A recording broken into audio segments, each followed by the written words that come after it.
Las opiniones y comentarios expresados en el siguiente espacio son exclusiva potestad de quienes lo emiten. Esta empresa televisora exime su responsabilidad o participación en los mismos.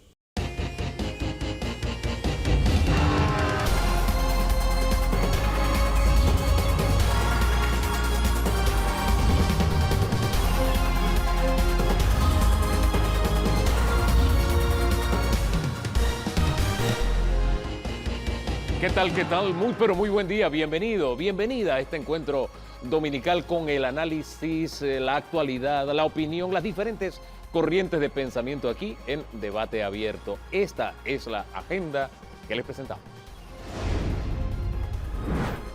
La mujer víctima de la violencia digital, ese tema lo vamos a abordar esta mañana. Hay estudios, hay cifras, incluso quiénes fueron las políticas que fueron el blanco de más ataques en esta campaña. ¿Qué hacemos como sociedad?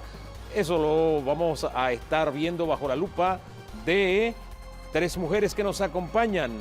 Wendy Moe, investigadora social, Ana Matilde Gómez, ex procuradora, y Suki Yard de la Fundación Vida Mujer.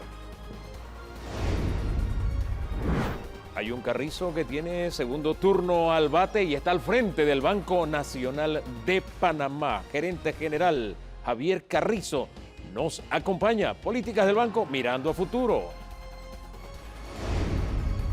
Vamos a seguir analizando la crisis de la Caja de Seguro Social, pero con ojos nuevos, con ojos de jóvenes. Hugo Wood, Janet Bravo y Daniel Lombana, jóvenes por la Caja de Seguro Social, analizarán esta situación.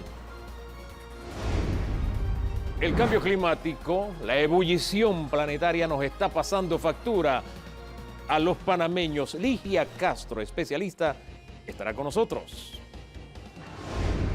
Y también una investigadora a profundidad, investigadora clínica como Marta Illueca nos acompañará para que hablemos de enfermedades emergentes. Oye, ¿qué pasó con la influenza este año? ¿Por qué nos afecta tanto todos estos virus respiratorios que está dando vuelta? Vacunación, todo eso con la doctora Illueca. Bien, don Danilo Toro, muy buen día. Aquí está la agenda, estos son los temas y nuestros invitados. Bueno, hoy es una agenda para todos los gustos. Hay una variedad de temas, hay una variedad de asuntos que, si quiere ponerse al día en asuntos climatológicos o de salud o financieros o políticos, bueno, este es el día. Oye, comencemos el día con buenas noticias. Y mire, don Javier Carrizo, buen día, bienvenido a Debate Abierto. Buenos días. Debo decir que el hecho de que usted esté designado para un segundo cargo, un segundo periodo, dijimos segundo turno al bate, hablando en términos de béisbol, ha sido bien acogido por la opinión pública. Y usted me corrige, don Danilo, cuando se nombró a Felipe Chapman, los mercados reaccionaron bien, la opinión pública reaccionó bien. Lo mismo sucedió con el doctor Ortega Barría. Es más, la red social X, que es tan crítica, por utilizar un término diplomático, recibió bien, acogió muy bien ese nombramiento. Y el tercero que he visto, tal vez en la misma línea y mismo volumen y también con mucho optimismo, es su nombramiento. Y por eso hemos querido comenzar el programa el día de hoy, dándole la bienvenida. Y en este país donde la descalificación es un deporte nacional, tenemos que, excepciones como esta, decir bien, porque a la postre nos llena de optimismo y algo tiene que usted haber hecho bien para que siga en el cargo, ¿no? Bueno, yo creo que los números hablan por sí solos. Sí. Los resultados del Banco Nacional en este quinquenio han sido más que extraordinarios. Y es producto del esfuerzo de un grupo de colaboradores muy comprometidos con la institución que me encontré. Y mi labor fue estimularlos y guiarlos a llegar a estos logros que empezamos. Yo empecé el primer día cuando el presidente Cortizo me nombra, a quien estoy muy agradecido por haberme permitido servir a mi patria. El 2 de julio del 2019 yo envié un email a todos los colaboradores del banco, presentándome y diciendo, mira, yo soy fulano de tal, vamos a estar este quinquenio juntos y vamos a trabajar sobre tres pilares. El primero, el cliente, a quien hoy se le conoce en Banco Nacional como Su Majestad el cliente, que era un concepto que estaba un poquito confuso. Dos, los colaboradores. Vamos a revisar los planes de carrera, las estructuras, las competencias, etcétera. Y tres, tenemos que trabajar con una filosofía de mejoras continuas. Bien, eso fue lo que usted presentó cuando inició este periodo. Es una avis rara, un segundo turno al bate. Cuando el señor Mulino lo llamó, ¿en qué términos se los dijo? ¿Usted se lo esperaba? ¿Lo tomó de sorpresa? No sé, pónganos al tanto. ¿Cómo fue el inicio de esta segunda etapa? Yo tenía planeada mi jubilación. Yo este año cumplí 45 años en el sector bancario, de experiencia bancaria. Y tenía con mi señora un viaje planeado a Japón que no conozco. ¿Se suspendió el viaje? Se suspendió el viaje. Se pospuso. Se pospuso, bien. Ajá. Y el señor Mulino, a quien conozco, el presidente electo desde hace muchos años, hace más de 35 años, porque él fue abogado de Banco Belismo, de Banismo, donde yo trabajé muchos años. Un abogado muy competente, por cierto, que nos ayudó muchísimo. Y me mandó el mensaje y dice, mira, yo voy a ganar. Yo estoy confiado que el pueblo me va a dar el voto. O sea, lo llamó antes de ganar las elecciones. Prácticamente antes de ganar las elecciones. Me dijo, mire usted. Vaya pensando en quedarse. Así. Entonces, sí, porque todo parece indicar que vamos al triunfo y vaya pensando en quedarse. Yo tenía planeado irme a Japón. Bueno, reconsidérelo. ¿Y la señora cómo reaccionó? Bueno, una cajita de Kleenex. Porque el viaje se pospuso. Se pospuso. Ahora, pero esto no es producto solamente de una vieja relación, sino que usted presentó esta semana los logros del Banco Nacional y hay que destacar, por ejemplo, que en utilidades rompe récord este año y usted ha roto récord su administración 2 años consecutivos. Sí, y sí, obviamente no es por una amistad o no, es por los resultados que hemos dado en el banco. Y además capitalizamos el Banco Nacional, subimos el capital pagado en un 54% en 4 años. Eso es una cifra importante, de 650 millones a 1.000 millones de capital pagado. O sea, Oye, que es un fondo que nadie se puede llevar. Oiga, ¿y eso qué significa para el banco? Más solidez. Recuérdese que el banco que mostró que debía pararse por sus propios pies también en la pandemia. Cuando yo estuve en el programa y hablamos en ese momento, ¿se acuerdan? En el 2020. Oiga, los bonos que llevó a mercado. El bono que llevamos al mercado. Nos vimos obligados, porque como había tanta incertidumbre, si iba a haber fondeo, si iba a haber recaudación de impuestos, si el Seguro Social iba a poder tener cuotas, o sea, que son los grandes depositantes del Banco Nacional, el Estado. Y yo dije con mi equipo, tenemos que hacer una emisión de bonos. Y fuimos al mercado por primera vez en 115 años en ese momento. Y los inversionistas ven el balance del banco, a pesar de que es el Estado al final el garante del banco, porque es el Banco del Estado. Salimos ese día y como les comentaba, afortunadamente, y yo sé que Diosito tiene cuenta en Banco Nacional, porque ese día que salimos al mercado fue el día más bajo en la historia del bono de 10 años en los Estados Unidos. Oiga. Y logramos amarrar una tasa histórica, nunca vista en América Latina, a 2.50 a 10 años. Y eso es parte también del producto de utilidad que usted está viendo hoy. Ajá. Porque esos fondos quedaron ahí por 10 años. Entonces, vencen en el 2030, que tenemos que repagarlo o volver a refinanciar. Y con una tasa como la que nos cuenta, que ya uno la ve en el horizonte y lo ve como muy lejos, ¿no? Porque ahora eso no mismo, existe ya. Sí, ya prácticamente no existe. Ahora bien, capitalizar el banco a estos niveles era operar en el sentido contrario histórico que tenía el banco. Esa fue parte de la estrategia, surgió en medio de la pandemia. ¿Cómo nació esto? Es que probamos que teniendo un banco capitalizado con buenos índices por sus propios medios, es un beneficio para el país. Porque el banco tiene una política, hay un decreto que indica que el 50% de las utilidades van al Estado, a la cuenta única del Tesoro, y el 50% quedan en el banco como ganancias retenidas, o en ese momento se capitalizó la ganancia retenida que estaba. Entonces, se va haciendo sólido cada día que pasa, porque está generando muy buenos ingresos. Y lo va a seguir generando Dios mediante. Tengo que dar la primicia, lo mencioné en la rendición de cuentas, hasta el mes de abril, los ingresos del banco neto, la utilidad neta, iban 36% arriba del año pasado, que ya había sido un récord. O sea, este año podría romperse récord por tercer año consecutivo. En el 2022 celebramos porque rompimos el récord de utilidades históricas en 195.1 millones. En el 2023 cerramos en 291 millones de utilidades netas. Y esperamos en el 2024 romper la barrera de los 300 millones. Don Danilo Toro. Así es. Uno suele medir o se suele medir la salud de un banco analizando en su estado de resultados algunos aspectos claves. Hay una lectura que se hace rápidamente con indicadores que se llaman razones financieras. Y la verdad es que las razones financieras del banco son para ponerlas en cuadro. Mi pregunta, don Javier, es, usted recibe el banco en 2019 y cuando uno compara el banco que usted recibe con el banco al que usted lleva al 2023, el último estado de resultado, uno se queda sorprendido de los números. Sí. Números en renglones muy claves, por ejemplo, ingreso por intereses, préstamos y obviamente utilidad. Porque no fue en cualquier momento, fueron en situaciones muy adversas.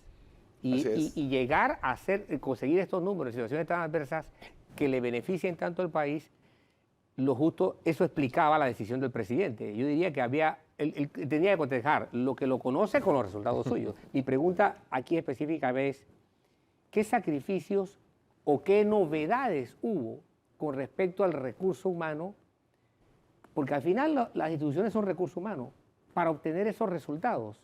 Porque algo tuvo que ocurrir para tener resultados pero tan significativamente positivos. Sí, bueno, en base a esos tres pilares montamos un mapa estratégico con los aliados de Inter-American Management Consultants, el Ramón Arias, que es un señor que ha estado muchos años en Panamá, cubano, que nos armó el mapa estratégico y ahí empezamos a operar en 6 maniobras diferentes, que era desarrollo humano organizacional, estrategia comercial, operaciones y tecnología, ciberseguridad y calidad de la información, finanzas y medición y experiencia del cliente. Creamos un departamento que se llama experiencia del cliente que mide la temperatura de nuestros clientes y el dolor en muchos casos, en los casos de las hipotecas que eran procesos muy lentos que logramos a digitalizar y acelerarlos. Y se publica internamente en el banco y se creó un protocolo de recibir a los clientes, de contestar el teléfono, inclusive llamadas internas. Buenos días, ¿cómo están? Bienvenido a Banco Nacional. Te va a cualquier sucursal y va a ver la diferencia. Es otro banco en razones financieras y otro banco en cultura. La cultura con respecto al cliente cambió. Los colaboradores del banco se empoderaron y han visto que tratar a su majestad el cliente, como se llama ahora, da frutos, da resultados. Ahora, ese es el piso o el punto de partida para una segunda administración. Ahora, bajo la era Mulino, estamos hablando de la reactivación económica. ¿Qué papel jugará el Banco Nacional dentro de estos planes? Y súmeme ahí el rengloncito de la pequeña, mediana empresa y del agro y la agroindustria, por favor. Sí, mira, el banco seguirá cumpliendo una labor importante en la estimulación económica, porque tenemos que estar claros que el 89% de la cartera de préstamos, de los más de 6.000 millones en préstamos, es al sector privado. Solo el 11% es al Estado y a municipios y tal. Entonces, el rol del banco es importantísimo. En el agro, qué bueno que tocas el tema. Nosotros este año, en este quinquenio, perdón, hicimos 18 encuentros agropecuarios, con mucha docencia. En este último año, los 4 encuentros que hicimos en el 2024, en este año, tocamos un tema fundamental, que es el tema del arroz. Invitamos a los expertos del Fondo Latinoamericano de Arroz de Riego a mostrar técnicas nuevas para ser más eficientes, porque Panamá tiene que hacerse eficiente. Nosotros, aquí ha aumentado la superficie de hectáreas sembradas, pero no ha aumentado el número de quintales por hectárea, que sí ha aumentado en Brasil, más que se dobló, en Uruguay, en Argentina. En Panamá se quedó igual, estamos por debajo de 100 quintales y eso no puede ser, el subsidio es insostenible. Entonces, ahí llevamos, por ejemplo, un productor, un cliente del Banco Nacional, don Alfredo Betancur, a quien estoy muy agradecido, fue a los 4 encuentros y dijo, mi experiencia. Yo empecé con el FLAR, el Fondo Latinoamericano de Arroz de Riego, con nuevas técnicas, nuevas semillas, sembrando y preparando la tierra cuando hay sol, y tratando de cosechar cuando hay más luminosidad, etcétera. Y yo he logrado hasta 200 quintales por hectárea en algunas parcelas. Es que aquí el negocio, por lo que veo, y la óptica, no es te doy plata, es te quiero hacer más productivo porque eso va a generar más riqueza. Claro. Ahí estamos dentro de lo que es reactivación Pero, económica. y hay otro tema. A ver. Es que no te puedo seguir dando plata si sigues haciendo las mismas prácticas. Porque a partir del 2027 empiezan los aranceles a llegar a niveles peligrosos.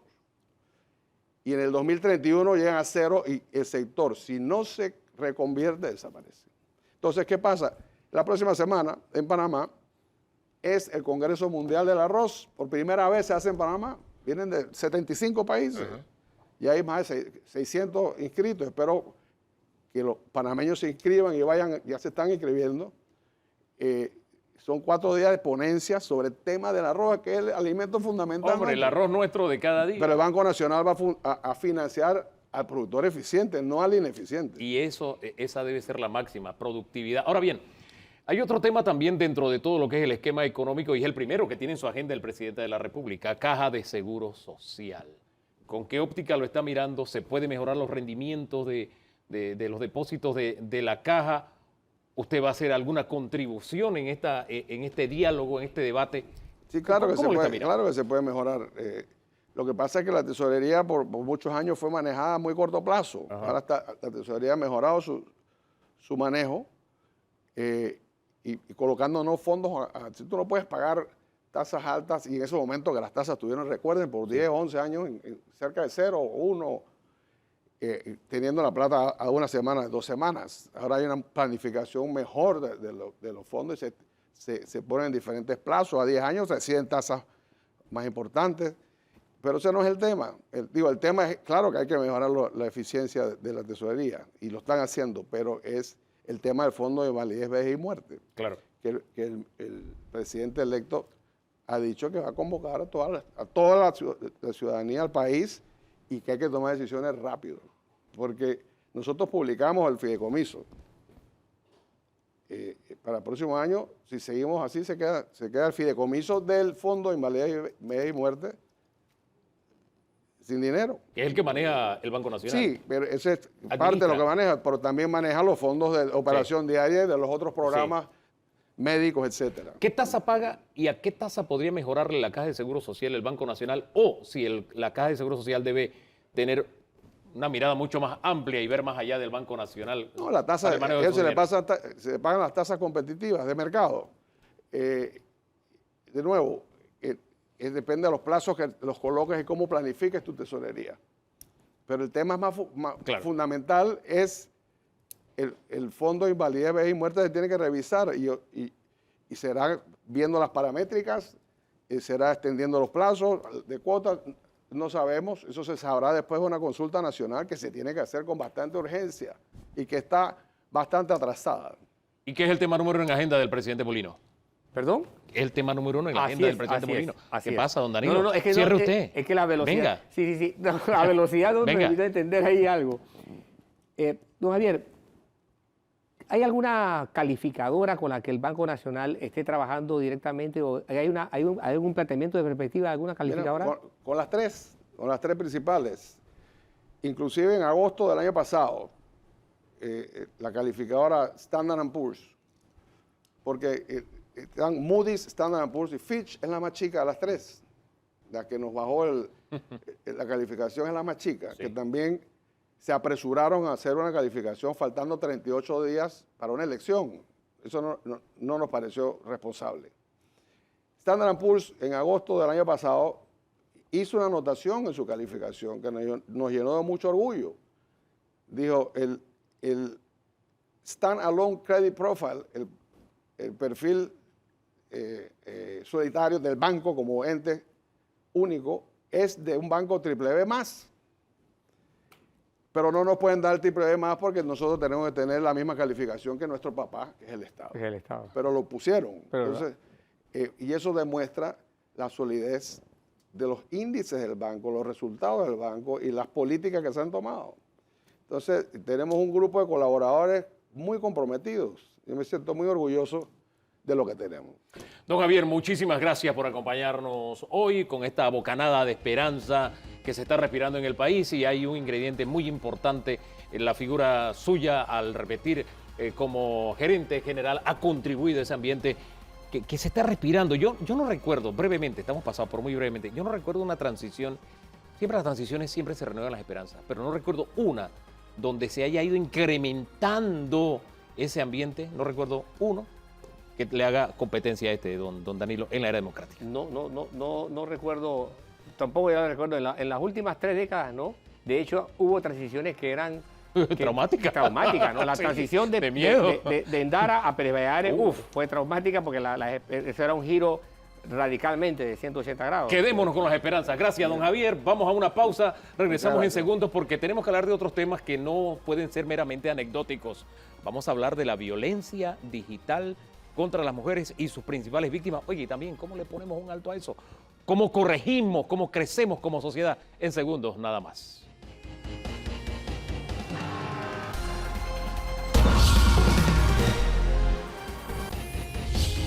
Vamos a hablar de un fenómeno social que tenemos que mirar con mucha madurez, el tema de la violencia contra la mujer. En este caso, la violencia política digital.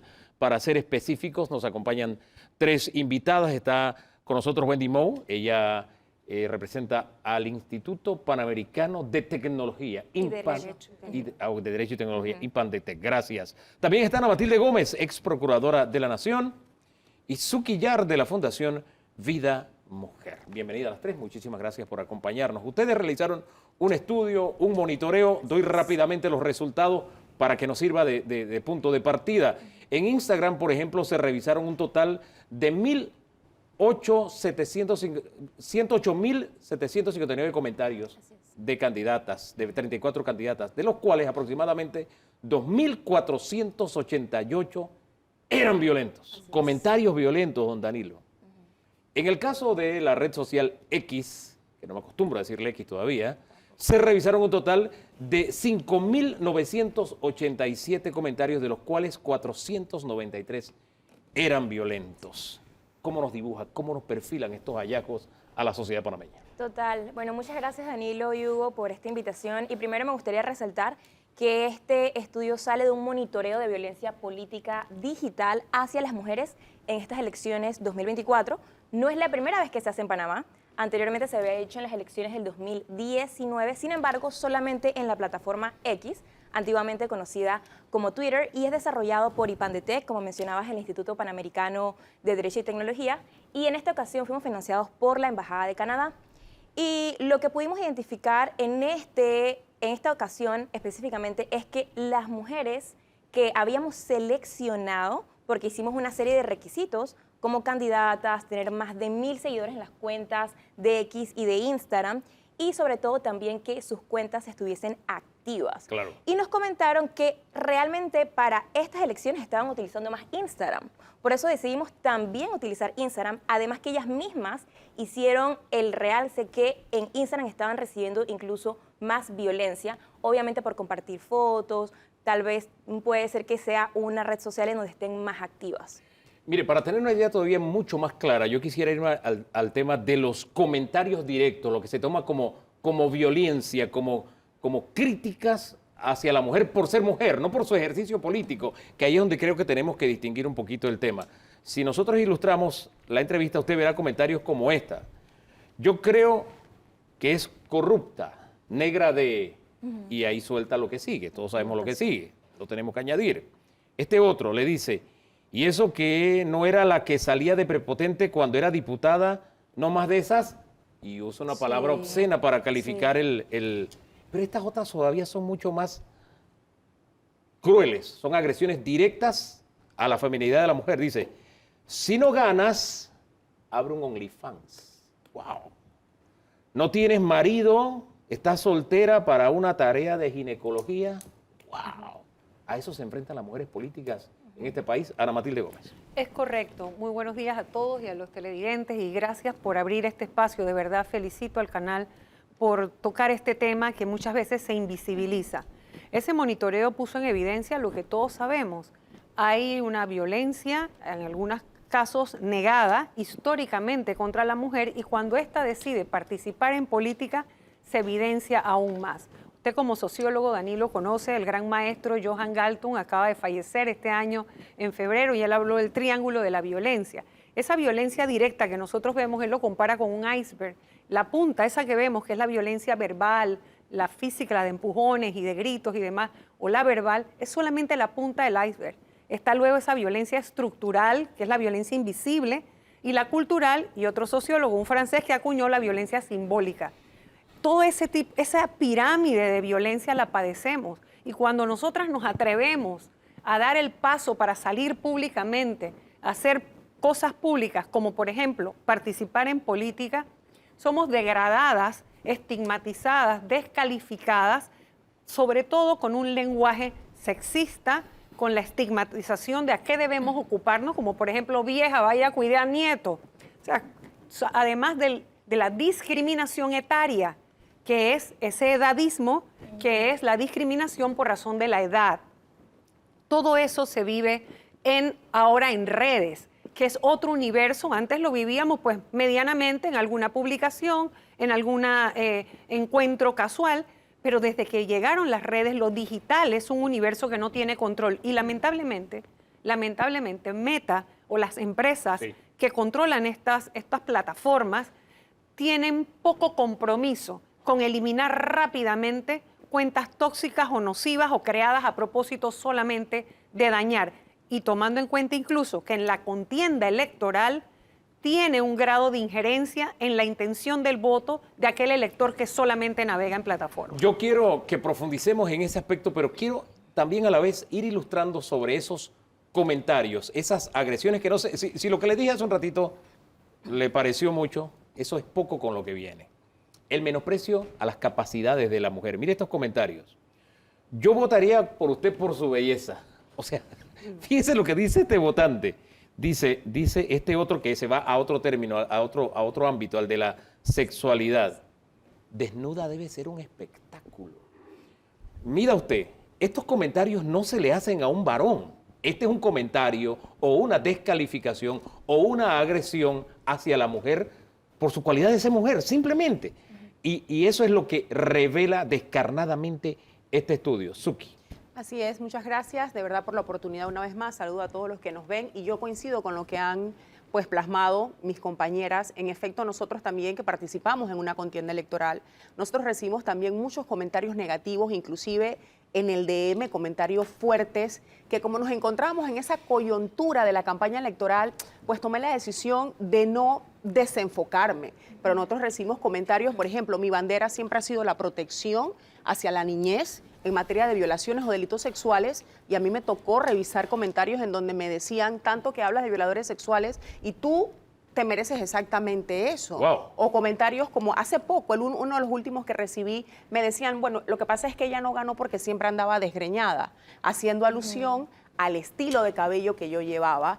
Inclusive alguien decía, usted pudo haberlo logrado, pero tal vez estar muy desgreñada no le iba a dar la capacidad de legislar a favor. Wow. O sea, comentarios fuertes como ese, o tomar también mi imagen, incluir, que es parte de lo que dice también la norma en nuestro país, incluir fotos con mi hijo para poder ensañar toda esta campaña negativa hacia mi persona, y que evidentemente era solamente el resultado de porque Suki Yar como mujer se decidió a aspirar a un cargo de elección popular. Y aquí yo quiero rescatar algo, y yo creo que ustedes estarán de acuerdo conmigo y todos, no es un tema de victimización de la mujer, es un tema de entender la realidad que vivimos las mujeres cada vez que tomamos decisión de participar de la cosa pública. Es que precisamente esto lo abordamos en este espacio, no solamente para lamernos la herida. Así No. Es que tenemos que analizar por qué pasa y qué podemos hacer para corregirlo. Así es. Pero ya que usted dibujó algunas de las críticas, destaco lo siguiente.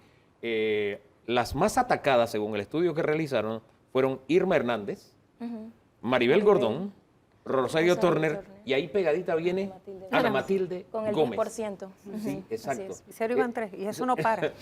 Eso no para, eso sigue. Pero de la forma en que nos ilustró de las cosas que le decían, ¿qué se le ha quedado a usted allí de recuerdo de esas agresiones lo No. más descarnado, lo que más le impactó, que usted dice, bueno, esto es increíble, yo nunca esperaba No, algo como esto? Bueno, a mi edad y con mi formación ya yo no observo esas cosas de esa manera, Ajá. no las consumo de esa manera, no las consumo emocionalmente, porque precisamente estoy muy clara del nivel de violencia social que hay y además estoy muy clara también de los haters o de los de los Agresores. agresores pagados, es decir, que están allí para hacer un trabajo en el que les colocan la misma frase para que la repitan y la repitan y la repitan. Por ejemplo, como cuando alguien te dice una amenaza, como que vamos a ver si aguantas que te dé por tal lado, ¿verdad? Y se refieren a tu Claro. anatomía. Por supuesto que como mujer no deja de molestar, incomodar el hecho de que la plataforma permita que eso circule por el tiempo que sea, sin que uno tenga que activar a la plataforma y decir, oye, esta cuenta Sí. es una cuenta troll, es una cuenta creada para hacer este daño. O sea, todo eso pasa. Claro.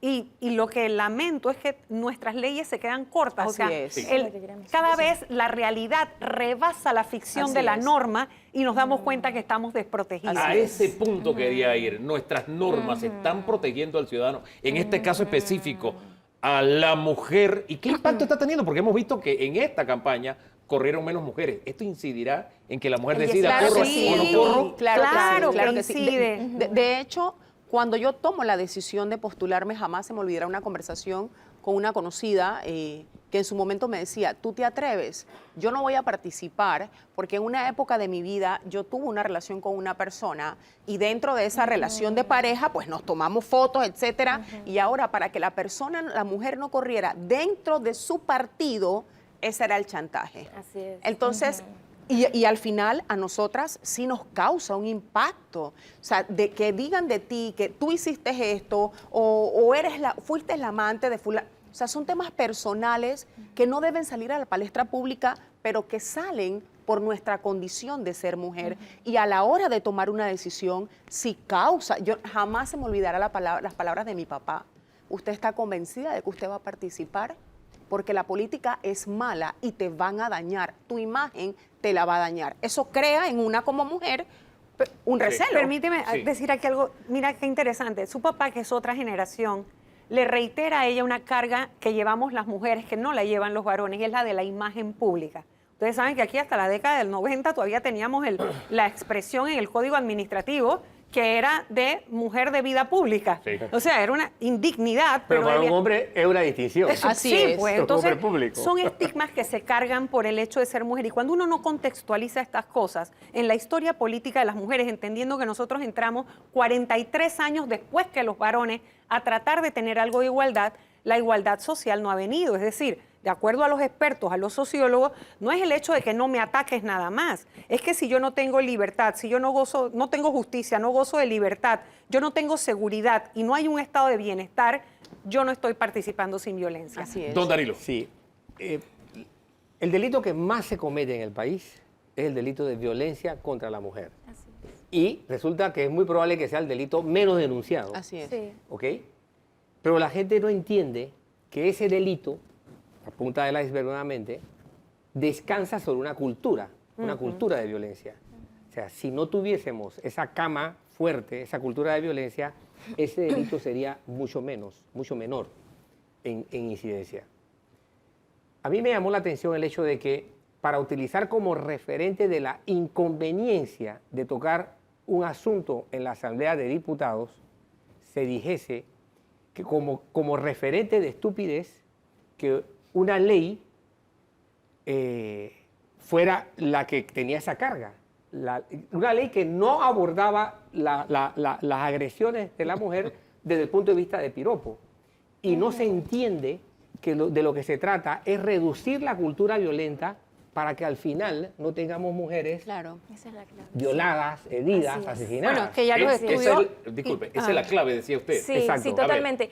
Y me gustaría rescatar lo que estábamos hablando de la ley. Tenemos dos leyes contra la violencia de la mujer. La ley 82 del 2013 y la ley 184 del 2020, que es sobre violencia política. Pero a mí me gustaría mencionar que cuando hicimos la investigación sí nos dimos cuenta que existe una brecha, porque en violencia política contra la mujer, en la ley 184, no está estipulada la violencia digital. Y es la que más viven las mujeres en campaña. Y lo pudimos evidenciar ahora, en Ahora, el 2024. ¿Cómo ver esto ante la posibilidad de que quien diga estas cosas también aspira a ser presidente de un órgano del Estado? Claro, Así es. claro. ¿Cómo? Es que para mí, y perdón, No. para mí es ahí donde radica verdaderamente, uno, la cultura de violencia y la problemática que verdaderamente tenemos. Y la licenciada Ana Matilde expresó algo muy interesante cuando entrábamos. Nosotros lo que tenemos es una cultura de invisibilización de la problemática. Entonces, si quienes aspiran a altas posiciones de poder, a posiciones donde tienes que tomar decisiones, no entienden la realidad de la problemática que tenemos como mujeres, difícilmente se van a poder ejecutar políticas públicas a favor de la protección y de la prevención. Vamos a ver qué dice la norma, cuál es el verdadero procedimiento a seguir cada vez que yo como mujer me siento vulnerada. No existe, y si vas y pones la denuncia, lo primero que te va a decir, porque el artículo 280 del Código de Procedimiento Penal te dice que cuando existan los verdaderos elementos de convicción, ¿cuáles serían en el caso de las mujeres los verdaderos elementos de convicción para yo poder avanzar con una denuncia? Son correctivos que tenemos que tomar. Es que te aseguro que la palabra verdadero la metió un hombre, porque es que eso no existe ¿cuáles son los falsos? Claro. O sea, ¿me explico? Claro. Pero son todo eso es parte de la violencia estructural.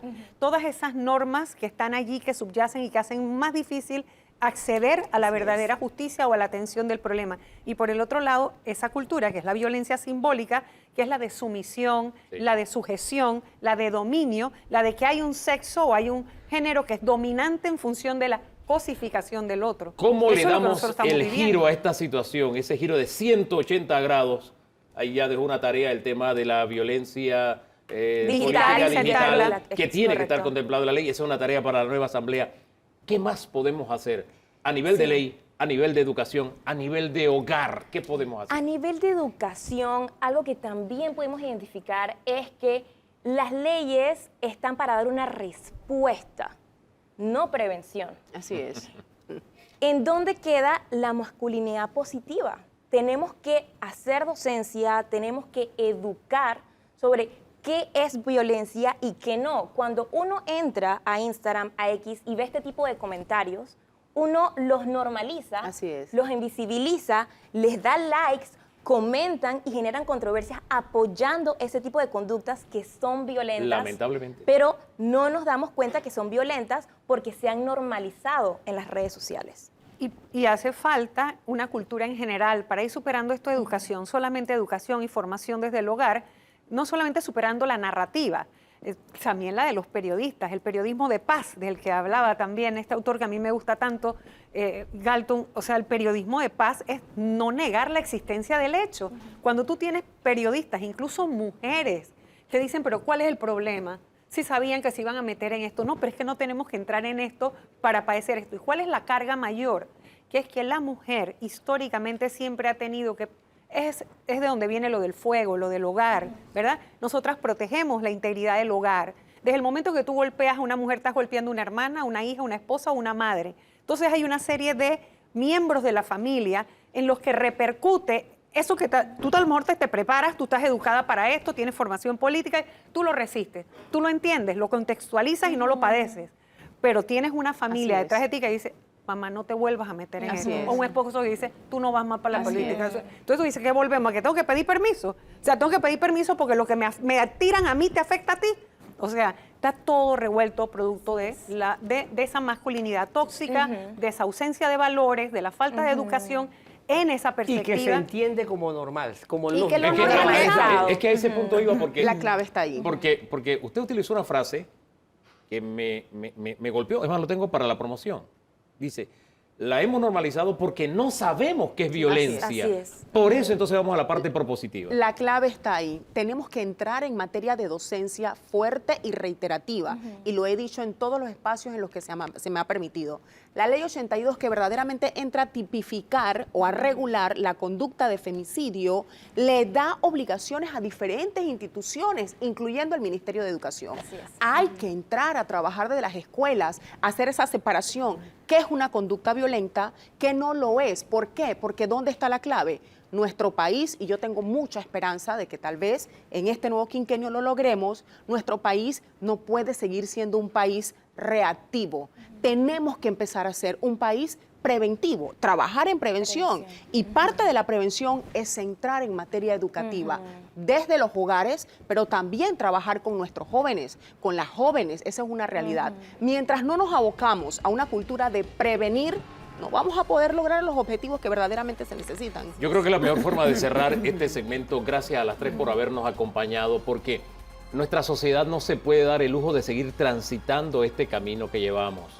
Normalizar la violencia contra la mujer, en este caso, la violencia política digital contra la mujer, no podemos darnos el lujo de normalizarlo.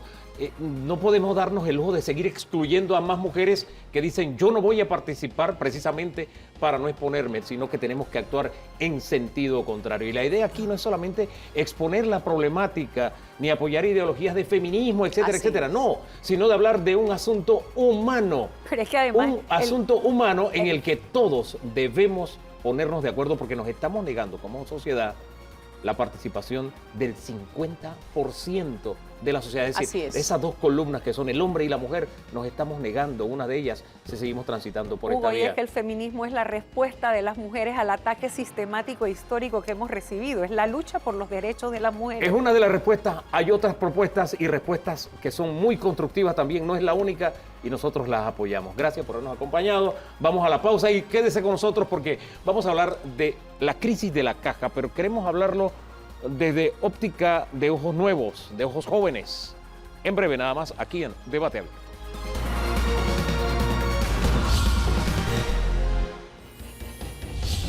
Mire, vamos a hablar de la crisis permanente y que empeora con el paso de las horas de la Caja de Seguro Social. Pero este segmento lo hemos querido en esta ocasión presentar con una óptica totalmente diferente. Y les voy a ser franco, yo conversé con don César Tribaldo. Si hay alguien que conoce del tema Seguro Social, don Danilo Toro, es don César Tribaldo.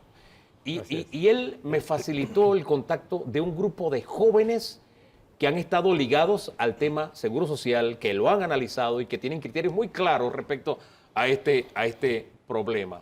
Para sacar de escenario, sí, el punto de vista válido de quienes siempre hablan de este asunto y airear con quienes tienen de pronto una óptica fresca, nueva, diferente, de pronto algunas coincidencias, pero en otros aspectos no, don Danilo. Ese es un poco el propósito y se los explico por el respeto que ustedes se merecen. Les explico un poquito la filosofía de este segmento. Don Danilo, eso es importante.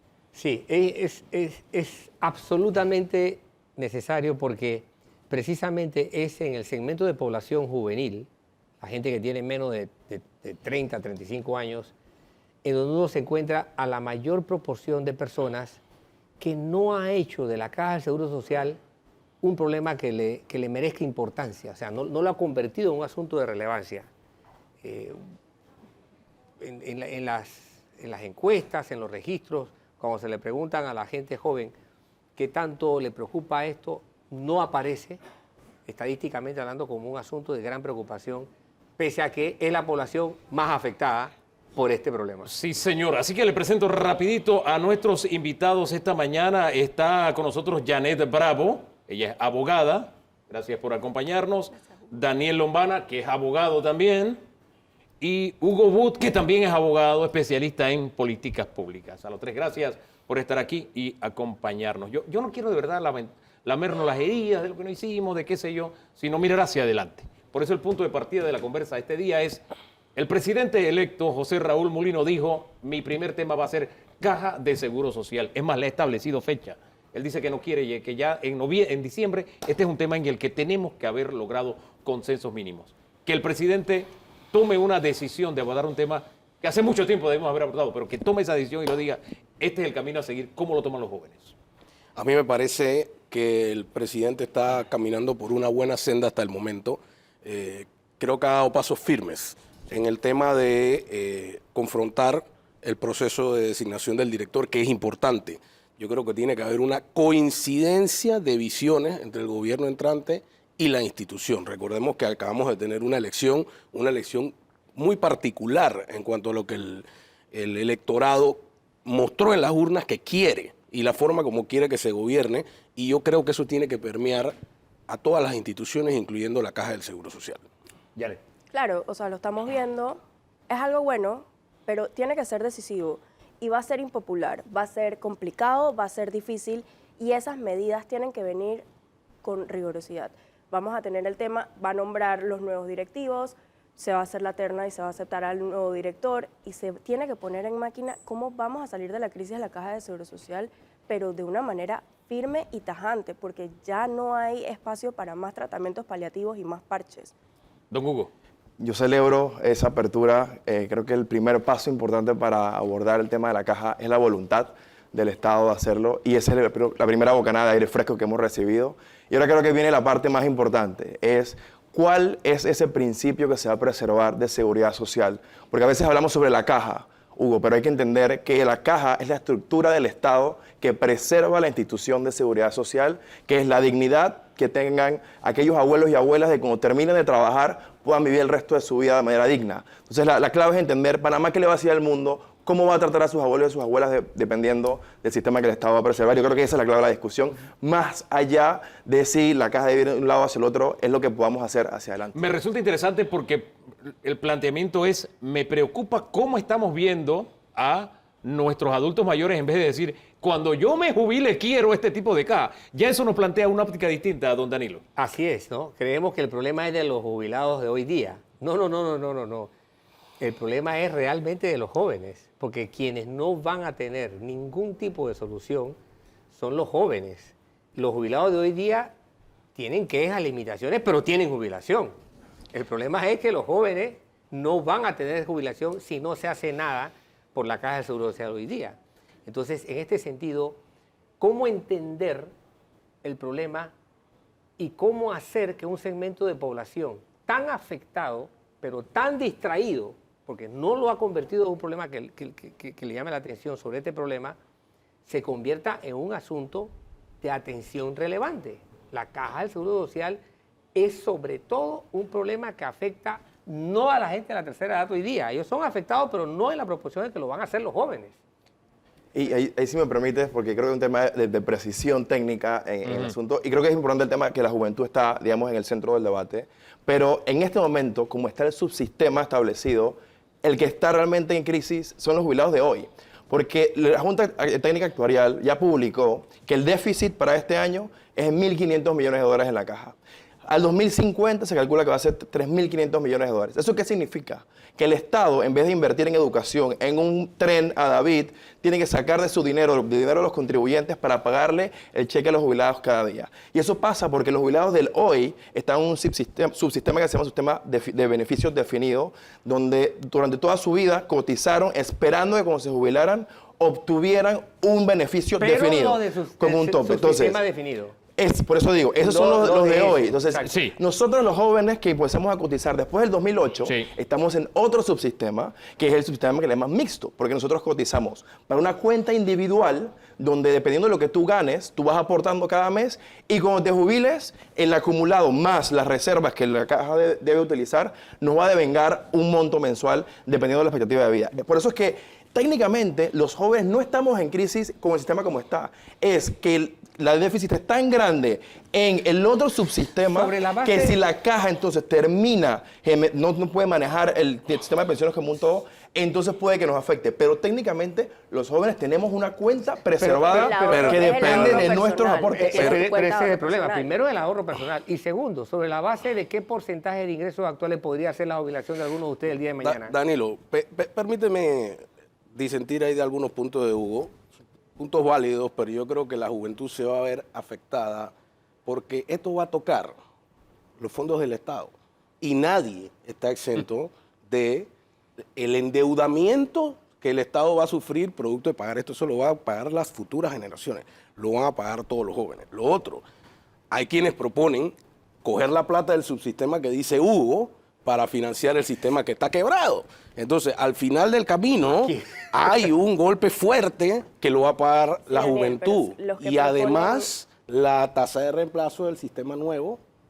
Claro, pero los que proponen unificar y que el subsistema mixto subsidie al subsistema definido para poder darles apoyo hoy en día y preocuparnos por nuestros adultos mayores, que hoy en día esa generación, para poderles seguir alimentando su jubilación, porque la expectativa de vida subió, por ende todo esto va acá, pero vas a quebrar y ahí es donde los jóvenes pero no la vamos quiebra a golpea tener, ya. vas a tomar nuestro ahorro personal y si esas finanzas no están en orden y no se ve con una expectativa a futuro, nos vamos a quedar sin uno y sin el otro. O sea que ese no es el camino para ustedes. ¿Verdad? Bueno, que hay un mi tema- manera de ver, eso es un rotundo no. A mi manera de ver, no es la solución al sistema. Hay un tema muy delicado que mencionó Janet, que es el tema del ahorro personal.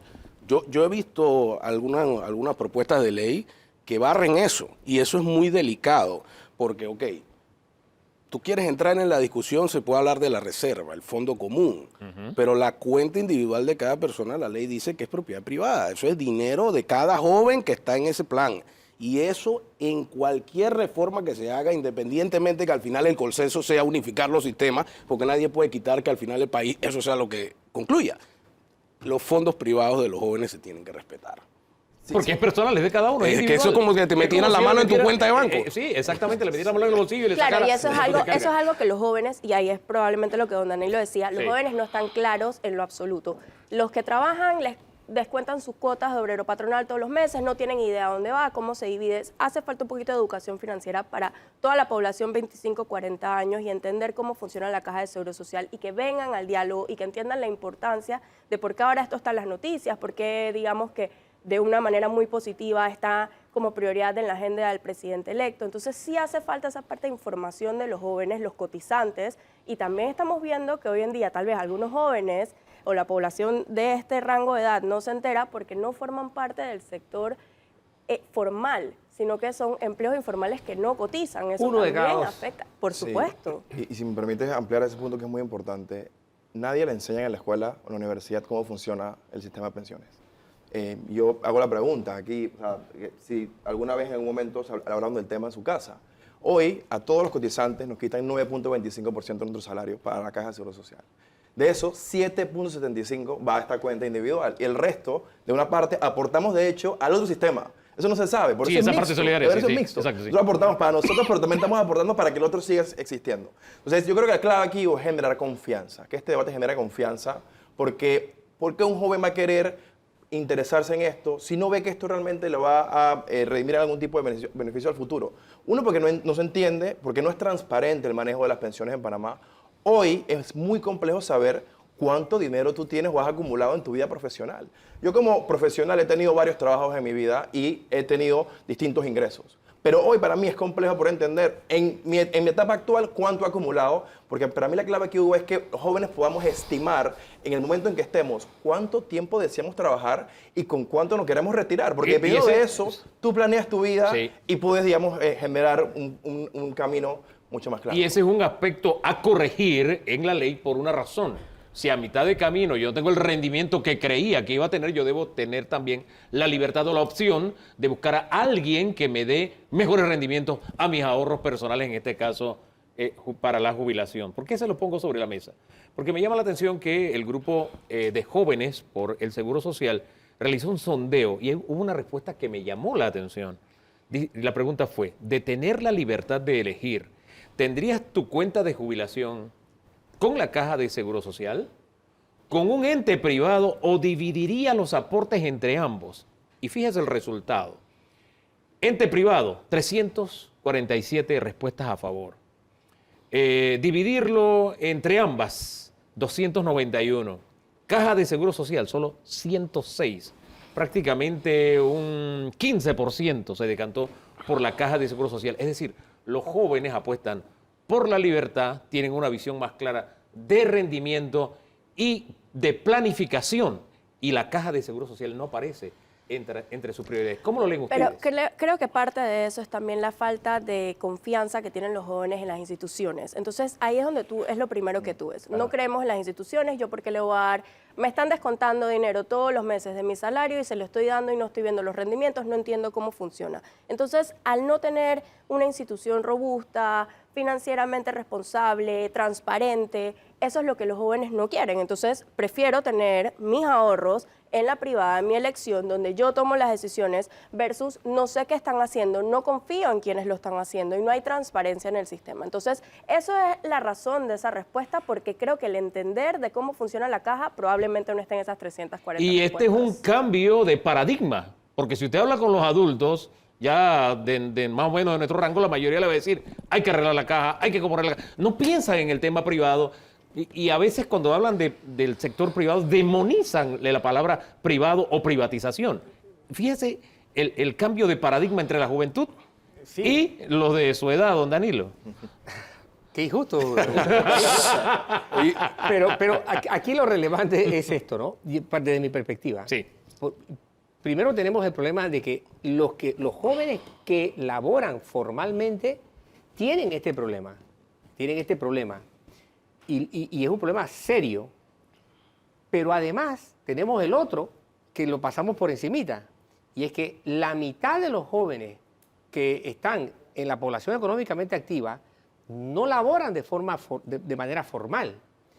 Ellos hoy, la única solución que tienen a su futuro, desde el punto de vista de Estado, Sí. es 120 a los 65, que terminará siendo 500 a los no sé cuántos años, porque no va a haber forma de poder sobrevivir y además no entiendo cómo va a haber forma de pagar esta cantidad de jóvenes que hoy día no cotizan y que mañana van a llegar a tener 65 años. Porque el tiempo pasa. No Porque se el detiene. tiempo pasa. Y no Nadie solo- y no quiere solo no que jueguen cotizan. con su plata. Ajá. Ese Claro. es el problema que tenemos. Pero Daniel, no solo no cotizan, permíteme, sino que los, tampoco los cotizan en la jóvenes, Exacto. los Por eso es jóvenes, que es la candidatura al 120, por eso sí, lo planteaba. pero eso Exacto. tampoco va a resolver. Porque Claro que no, o claro sea, que no. Ahí estoy totalmente de acuerdo contigo. Sí, los jóvenes, mira, es que hay que entender que el mundo ha cambiado. O sea, los jóvenes tienen otras aspiraciones hoy en día. El tema del emprendimiento está muy de moda, el tema de ser independiente, las profesiones digitales, nuestra seguridad social actual está anacrónica, desfasada con la Pero realidad no en la que están vivimos. cotizando Y no los en atrae. ningún esquema. Pero no los atrae porque, o sea, mira, primero que nada, en Panamá la vida está cara. Entonces, cuando tú, por supuesto, tú le dices a la gente, ¿tú qué prefieres? ¿Que te lo quiten de a fuerza y te lo metan en el seguro social o que tú lo puedas administrar? Porque al final, cuando tú hablas de un ente privado, es tener la libertad de Sí. yo ponerlo aquí, yo vigilarlo, yo decidir si lo retiro, si aumento mi ahorro, si no, que me den un informe. Yo quiero Sistemas que tienen otros países, no Sí. estamos hablando de nada nuevo. que tú puedas ver un estado de cuenta. Yo quiero saber aquí quién puede Sí. ver un estado de cuenta de cuánto le han quitado en la caja de seguro social y cómo está tu rendimiento y con cuánto más o menos tú puedes planificar para tu vejez. Para ver si Eso te va de viaje o hacer eso y algo. pedir que haya agua en Mercurio es lo mismo. Ahora, vamos a lo espeso del chicheme. ¿Qué hacemos con el IBM? ¿Qué hacemos con la caja de seguro social? Cuando se habla de medidas paramétricas, ¿cómo les suena a ustedes?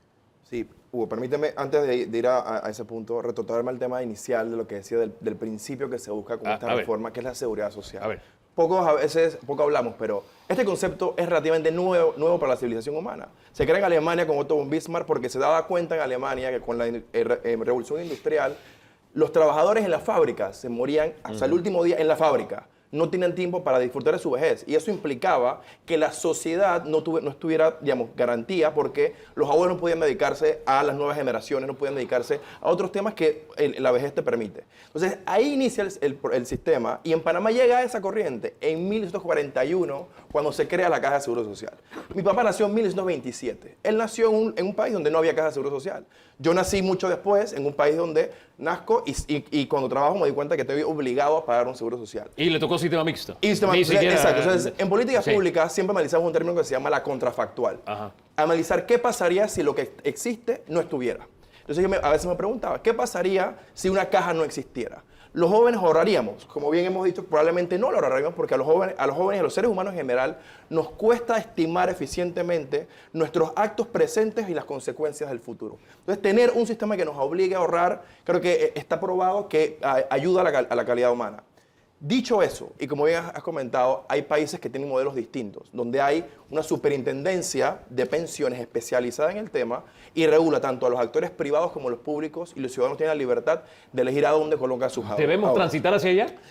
yo te pregunto, Hugo, Daniel, les pregunto, o sea, hoy la Caja de Seguro Social, que es el ente del Estado que más presupuesto maneja, Sí. tiene prestaciones de salud, tienen prestaciones de vejez, que es el tema que está en crisis, tienes prestaciones de maternidad, de invalidez, una gran cantidad de temas, y todo indica que estamos hacia la especialización de temas. Entonces, creo que debemos apostar a que quien maneje las pensiones sean técnicos especializados en la materia y quien maneje la salud sean técnicos que manejen el tema de salud. Siempre comento que manejar la caja creo que es uno de los retos más grandes por los perfiles que se requieren ahí, y creo que dividiéndolas como hacen otros países que han podido establecer muy bien sus políticas para cada sector, permite que sobre todo generemos confianza, porque ese es el tema. Difícilmente podemos pedirle a un joven que ahorre y mire su futuro si no cree en la posibilidad de que eso le rinda algún beneficio. Ese es el camino que debemos seguir. ¿Qué ponen ustedes sobre la mesa a modo de solución? Un poco Propuestas. diciendo lo que Hugo decía. Tenemos la Aquel Hugo, solución. no este Hugo. Correcto. Sí, porque hay dos Hugo en mesa. El del Sí. sistema mixto. El el del del sistema beneficio mixto, definido. Exacto. Exacto, sí. Lo ubicaron. Vio el caballero, vio el Lo caballero. ubicaron. Pero caballerosamente, se dio cuenta, con guante blanco. Tenemos la solidaridad, que por eso era. Las generaciones jóvenes mantienen a los abuelos y así vamos. Y eso era lo que se traía el concepto de seguridad social. Sí. Pero hoy en día, cuando tú hablas de la caja, y era como lo decía Hugo, la caja de seguro social es todo este cuerpo de 4 cajas adentro. El sistema de pensiones es una cosa. El sistema de pensiones tiene un déficit altísimo, ya sabemos, hay que arreglarlo, hay que ver qué hay que hacer, porque simplemente no va a haber jubilación para nadie, hay que educar a los jóvenes, hay que hacer educación financiera, hay que explicarles lo que funciona y probablemente sí sacarlo, como hay otros modelos de países en donde sí tú tienes a un cuerpo técnico y financiero que maneja el sistema de pensiones. Y de ahí tú tienes todo el tema de la duplicidad del sistema de salud, que ya también todos están en déficit y en quiebra. Tú tienes todo lo que es enfermedad y maternidad, ya hay déficit, tú tienes riesgo profesional en déficit. Entonces, verdaderamente, en cuanto hablas de la caja, tú también tienes que hablar del tema de salud y la prestación de los servicios de salud, en donde en nuestro país sabemos muy bien que tenemos esta duplicidad de servicios médicos entre el MINSA y la Caja de Seguro Social. Entonces, no estamos siendo eficientes con los recursos del Estado. Y eso es lo que está ocurriendo y esto es lo que nos ha llevado a esta crisis. ¿Hacia dónde transitar? Es la pregunta. Cerremos Bueno, con usted. yo lo don primero que Daniel. quiero decir es que esto se resuelve con plata y plata es lo que no hay. Yo comparto lo que dice Hugo, creo que hacia allá hay que caminar, pero hay que tocar el presupuesto del Estado y ver cómo se va a financiar la deuda, porque diversificar el sistema y todo eso son reformas administrativas, pero no ponen en la bolsa la plata que se necesita. Hombre, Compañeras. la mejor definición de locura la dio don Albert Einstein. Y es que usted no puede esperar resultados diferentes haciendo siempre lo mismo. Y hemos llegado al punto donde nos encontramos con la caja porque hemos seguido un patrón. ¿Llegó el momento de romper ese patrón? Es la pregunta que le dejo allí. Porque si no, nos veremos abocados a que la crisis con el paso de los días se vaya incrementando. Y eso tenemos que hacerlo en corto tiempo. Por lo pronto, una bocanada de aire fresco con la forma en que lo están viendo los jóvenes que siento tienen los pies bien puestos sobre la tierra y que saben que no va a ser una solución fácil en la que todos tenemos que asumir sacrificios. Y mientras yo hablo, si la cámara abre, vería que todos están haciendo la cabeza que sí, no hay otra salida sino soluciones difíciles. Gracias por habernos acompañado.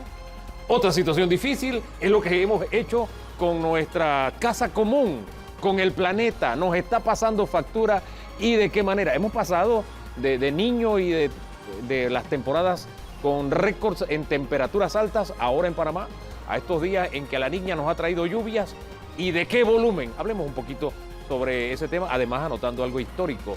La primera vez que mudamos a toda una comunidad de una isla, que por el nivel del mar, pues las aguas ya lo estaban haciendo pasar a la historia, ahora están en tierra firme. Son cosas que tenemos que mirar con seriedad y lo haremos con Ligia Castro en segundo.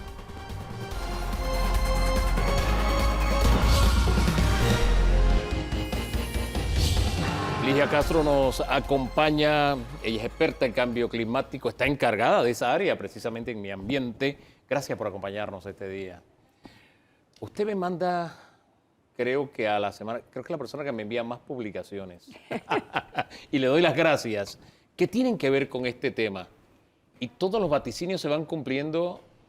Mayo fue el mes a nivel global más caliente de la historia. El cambio climático está aquí. No es algo mental, aunque algunos tratan de negarlo. ¿Qué le dice usted a los que intentan negarlo y cómo es que hemos llegado hasta aquí? Mira, hemos llegado hasta aquí por las emisiones de gases de efecto invernadero. Petróleo, gas, carbón, las emisiones también de gasolina, diésel, emisiones también de desechos sólidos por metano. emisiones también del sector agropecuario, también por metano. El metano calienta más rápido la atmósfera. En el Acuerdo de París, que se firmó en el 2015, hacía un esfuerzo para que los países se comprometieran a no sobrepasar la temperatura media global, que no se incrementara en 1.5. En el mes de mayo hemos llegado a 1.52.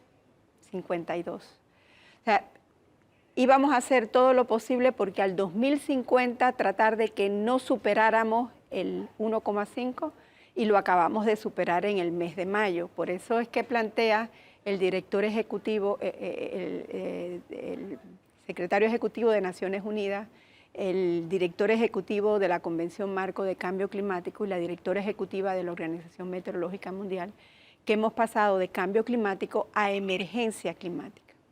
Si todos los países hiciéramos la tarea a la misma velocidad de reducir nuestras emisiones, podríamos empezar a estabilizar el clima, lo que quiere decir que antes de que se estabilice el clima, todavía esto se va a poner peor. Don Danilo. Sí, con la introducción que nos ha hecho, queda claro que estamos en una verdadera crisis. Emergencia significa que hay una situación crítica. ¿Cuáles serían las medidas prioritarias que cumplir? Y es difícil que yo sé que lo veamos como primera persona del plural, porque es un problema global. Y un pequeño país como Panamá, muchos dirán, pero ¿qué pasa? No va a pasar nada con lo que hagan o dejen hacer los panameños. O sea, esta visión de que un problema del planeta, ¿cuánto incide Panamá? Esa relación entre eres parte del problema y eres parte de la solución, ¿se puede distinguir? O lo que hacemos no cuenta, porque somos como muy chiquititos. Exacto. Lo que hacemos sí cuenta, y te voy a explicar por qué. Porque lo que están haciendo otros han hecho que Panamá sea un país extremadamente vulnerable al cambio climático. Los escenarios de ascenso del nivel del mar, hicimos estudio de dinámicas marinas, el escenario de ascenso del nivel del mar, lo terminamos en el 22, se publicó en el 23 en la Cuarta Comunicación. Nos da la evidencia que al 2050 Panamá habrá perdido 2,01% de su territorio costero. Ahí tenemos identificado el porcentaje de manglares, de agricultura, de acuicultura, de infraestructura pública y privada que está en riesgo. Pero sobre todo tenemos identificadas 63 comunidades indígenas y afrodescendientes pobres que desaparecerán en el territorio donde están y que se tendrá que hacer una estrategia de desplazados climáticos a corto y mediano plazo. Nosotros hemos estimado costos en función de lo que se invirtió en la primera comunidad de desplazados climáticos en la comarca Gunayala y en lo que se está invirtiendo en la segunda comunidad de desplazados climáticos que está en Isla Colón, Bocas del Toro, que también es una comunidad indígena. Y Panamá estaría necesitando aproximadamente $1 billón para poder desplazar a esas 63 siguientes comunidades. En el marco de la Convención de Cambio Climático se ha creado el Fondo de Pérdidas y Daños. Nosotros en las negociaciones que se han dado y en las que está en curso en este momento en Bonn, estamos planteando la delegación de Panamá que asumir los desplazados climáticos tiene que estar financiado por ese fondo de pérdidas de daños. Porque si el país asume ese billón solo, por ejemplo, con préstamos, no podría hacer nada más. Entonces, estamos dándole prioridad en la negociación y hemos logrado un buen acuerdo. No se ha cerrado el acuerdo, se cerrará en la negociación de noviembre, de que ese financiamiento tiene que venir de ese fondo de pérdida de daños que será alimentado por recursos que deben aportar los países desarrollados, que son los que mayores emisiones tienen. O sea, este fondo ha aportado para los desplazados no, ni lo de Boca del Toro. No, el fondo recién se ha creado y el planteamiento es que se empiece pronto a hacer los desembolsos los países para fondearlo, para que exista el dinero que aporte a los países vulnerables. La solicitud de Panamá es que estos nuevos desplazados, hay un informe con toda la evidencia, tiene que ser financiado por ese fondo de pérdidas y daños. Fíjese que estos desplazados, para ponerlo en contexto, eso que vimos de la isla Gardí hace unos días, y lo que nos plantea que veremos pronto allá en Bocas del Toro, es lo mismo que va a suceder en otras 63 localidades a nivel nacional. Así es, pero te lo pongo incluso de otra forma. Como enero rompió récord no solamente de temperatura del aire, sino también del mar. Febrero también, marzo también, abril, mayo estuvo súper caliente. A medida que los océanos se calientan más, es mayor el ascenso del nivel del mar.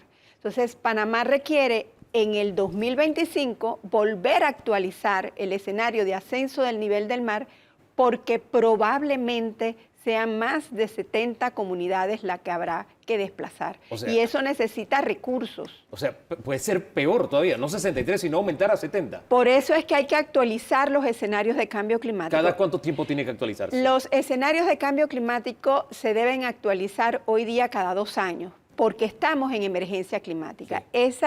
Esos escenarios permiten la evidencia científica para que los diferentes sectores tomen acción, planifiquen lo que deben realizar. Pongámosle nombre a esas localidades. Yagardí, que se mudó, Boca del Toro, Isla Colón, que tiene que mudarse. La mayor parte de esas comunidades están en la costa atlántica. Todas las islas de la comarca Unayala no van a estar al 2050. O sea que dentro de la misma comarca Unayala se requerirán otros desplazamientos. En el Pacífico, yo recuerdo que hicimos algo de Punta Chame. En el Pacífico, Punta Chame, exactamente. Pero en el Atlántico también Bocas del Toro tiene varias comunidades. En el Pacífico, Punta Chame es una de las más relevantes. Don Danilo. Ahora, esas son las que están en la situación de mayor impacto. Así es. Pero hay otro montón de comunidades que no son de estas vulnerables por situación de desigualdad o de pobreza, sino que son hasta ciudades. Así es. Que se van a ver impactadas de alguna u otra forma. Así es. Por ejemplo, Colón, que es una ciudad que padece hoy día enormes problemas porque no puede desplazar el agua servida al mar en muchos momentos del día. No solamente la ciudad de Colón, la ciudad de Panamá también. Cuando hablamos de ciudades, una de las cosas que nosotros hemos planteado es que se requieren hacer estudios en base a estos escenarios que permitan hacer concesiones de asociación público-privada para que se puedan tomar medidas de adaptación como las que ha tomado Países Bajos. No solamente con soluciones basadas en una de esas, sino también con tecnología verde que permita adaptar y hacer resiliente toda la costa de esas ciudades, porque estas comunidades pobres las puedes desplazar, pero hay una inversión que se requiere igualmente para ciudades como las de Colón y las de Panamá para hacer resiliente su costa. Y eso es plata. Estamos hablando que para el 2050, por ejemplo, el aeropuerto de Tocumen sería costero. Entonces, eso es plata, eso es inversión que es necesaria. De ahí la importancia de que se puedan divulgar, conocer los escenarios de cambio climático para que se puedan planificar las acciones que se deben tomar. Ahora, estamos hablando de realidad, no de ciencia ficción. Insisten que hay personas que todavía niegan el cambio climático.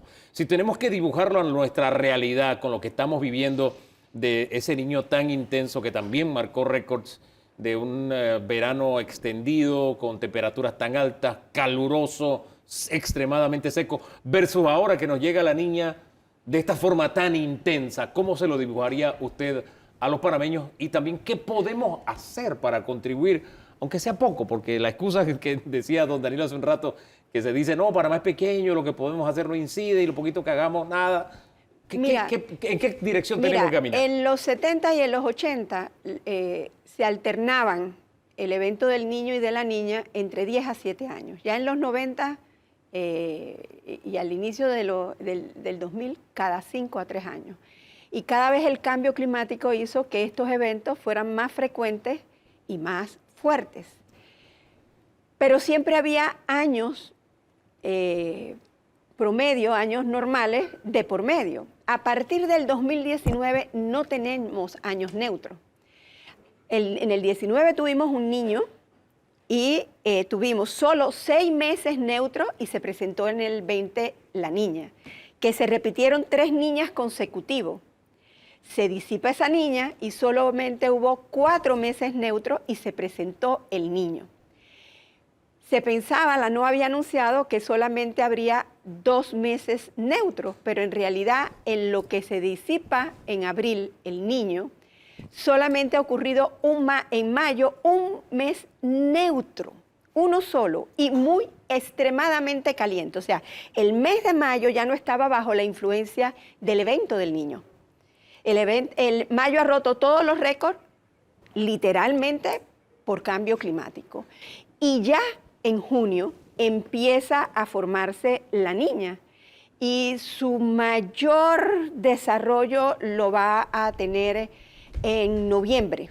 Y vamos a ir subiendo y en noviembre va a estar en su cúspide y poco a poco luego cederá, pero se va a llevar algunos meses más después. Lo que estamos viendo en lluvia es poca cosa con lo que vendrá en noviembre, ¿es lo que me pinta usted? Probablemente. Wow. Probablemente. Lo que pasa es también que nuestros patrones de lluvia han cambiado.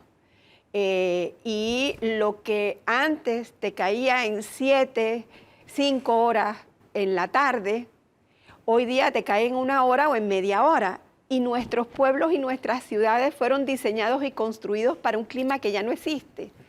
¿Cómo hemos planificado y concebido el sector agropecuario? Fue en función de un clima que ya no existe. Pero hay medidas de adaptación que podemos tomar. ¿Qué medidas de adaptación? Medidas de adaptación en el sector agropecuario de agricultura y ganadería sostenible. Pasar, por ejemplo, de la ganadería extensiva a la silvopastoril. Incluso el ganado necesita de esa sombra y necesita de agua para no deshidratarte. Otra de las cosas fundamentales... Hombre, para que usted siga con la lista, es que uno pasa por ciertas áreas y usted ve un árbol y debajo de ese árbol están las vacas. Claro. Y no están en el potrero precisamente porque ahí esas sombras es donde pueden sostenerse un poco. Tal cual. Así que necesitamos más de Lo eso. otro fundamental en el país es conservar, restaurar y conservar nuestra cobertura boscosa. Nuestra cobertura boscosa es la garantía de seguridad hídrica para el país, seguridad hídrica para los ecosistemas, para la producción, para la población, para el funcionamiento del canal. Cada árbol cuenta. Cada árbol cuenta. Y ahí también la importancia de arborizar nuestros pueblos y nuestras ciudades. No solamente permite la seguridad hídrica, sino también atenuar las temperaturas. Y en la parte de agricultura, por ejemplo, es afectada porque también no solamente sube la temperatura máxima diurna, cada vez más, ya está subiendo y seguirá subiendo, sino también la mínima nocturna.